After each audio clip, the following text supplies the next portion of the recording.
me forever on fire.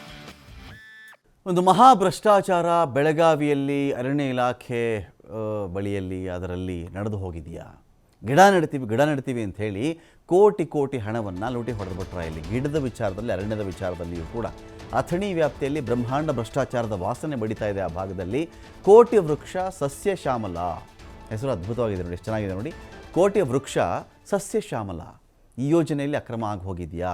ಸರ್ಕಾರದ ಅನುದಾನವನ್ನು ಕೆಲ ಅಧಿಕಾರಿಗಳಲ್ಲಿ ದುರ್ಬಳಕೆ ಮಾಡಿಕೊಂಡಿದ್ದಾರಾ? ಅರಣ್ಯ ಸಚಿವರ ಗಮನಕ್ಕೂ ಬಾರದೆ ಕೋಟಿ ಹಣವನ್ನು ಲೂಟಿ ಮಾಡಿ ಹಾಕಿದ್ದಾರಾ? ಸಸಿಗಳನ್ನೇ ನೆಟ್ಟಿಲ್ಲ ಇವರು. ಕೋಟಿ ವೃಕ್ಷ ಸಸ್ಯ ಶ್ಯಾಮಲ ಅದ್ಭುತ ಯೋಜನೆ, ಸಸಿನೂ ನೆಡಲಿಲ್ಲ, ಏನೂ ಇಲ್ಲ, ನೆಟ್ಟಿದ್ದೀವಿ ಅಂಥೇಳಿ ಬಿಲ್ ಮಾಡಿದ್ದು ಅಧಿಕಾರಿಗಳು ಅಂತ ಆರೋಪ ಕೇಳಿ ಬಂದಿದೆ. ವೆಂಡರ್ಸ್, ಗುತ್ತಿಗೆದಾರರ ಹೆಸರಲ್ಲಿ ಹಣ ನುಂಗಿದವರು ಯಾರು? ಹಾಗಾದರೆ ಗುತ್ತಿಗೆದಾರ ಕೊಟ್ಬಿಟ್ಟಿದ್ದೀವಿ, ಗಿಡಗಳು ನೆಟ್ಬಿಟ್ಟಿದ್ದಾರೆ, ಇಷ್ಟು ಹಣ ಆಯಿತು, ಇಷ್ಟು ಕೋಟಿ ಆಯಿತು ಅಂತ ಲೆಕ್ಕ ತೋರಿಸ್ಬಿಡೋದು. ಗಿಡ ನೆಟ್ಟೇ ಇಲ್ಲ ಅಲ್ಲಿ ಯಾರು ಕೂಡ.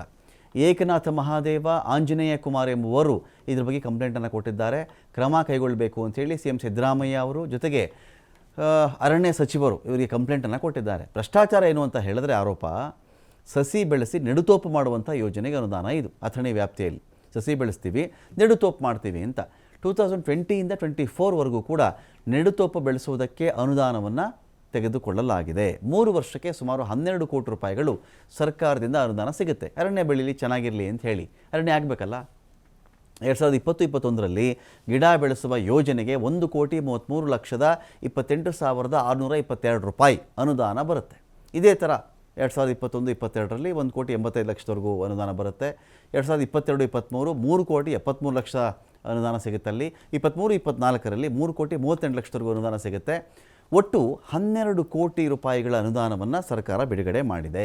ಶಾಲೆಗಳ ಆವರಣದಲ್ಲಿ, ಸರ್ಕಾರಿ ಕಚೇರಿಗಳ ಆವರಣದಲ್ಲಿ, ರಸ್ತೆಯ ಬದಿಗಳಲ್ಲಿ, ಖಾಲಿ ಜಾಗಗಳಲ್ಲಿ ನೆಡುತೋಪನ್ನು ಬೆಳೆಸಿ ಅರಣ್ಯ ಸಸ್ಯಕಾಶಿ ಬೆಳೀಲಿ, ಸಮೃದ್ಧವಾಗಿ ವೃಕ್ಷಗಳೆಲ್ಲ ಕಡೆ ಒಂಥರ ನಳಿಸಲಿ, ಚೆನ್ನಾಗಿರಲಿ ಅಂತ ಅನುದಾನವನ್ನು ಕೊಟ್ಟಿದೆ. ಗಿಡನೂ ನೆಟ್ಟಿಲ್ಲ ಇವರು, ಬೆಳೆಸಲೂ ಇಲ್ಲ. ಬೇರೆಯವ್ರ ಹೆಸರಲ್ಲೇ ಹಣವನ್ನು ಲೂಟಿ ಮಾಡಿದಂಥ ಆರೋಪ ಇದೆ. ಈ ಬಗ್ಗೆ ಹಿರಿಯ ಅಧಿಕಾರಿಗಳು ಸ್ಥಳ ಪರಿಶೀಲನೆ ಮಾಡಿದರೂ ಕೂಡ ಇಲ್ಲಿಯವರೆಗೂ ಗೊತ್ತಾಯಿತು ಯಾವ ಶಾಲೆ ಆವರಣದಲ್ಲೋ, ಸರ್ಕಾರಿ ಕಚೇರಿಗಳ ಆವರಣದಲ್ಲೋ ಇವೆರಡು ನೆಟ್ಟಿಲ್ಲ ಅಂಥೇಳಿ ಎಲ್ಲರೂ ಗೊತ್ತಾದರೂ ಕೂಡ ಅವರು ಗಪ್ಚುಪ್, ಇವರು ಗಪ್ಚುಪ್, ಎಲ್ಲರೂ ಗಪ್ಚುಪ್. ಈ ರೀತಿ ಆದರೂ ಯಾಕಾಗಿದೆ ಅಂಥೇಳಿ ಕ್ರಮ ಆಗಬೇಕು ಅಂತ ಇದೀಗ ಪತ್ರವನ್ನು ಬರೆಯಲಾಗಿದೆ.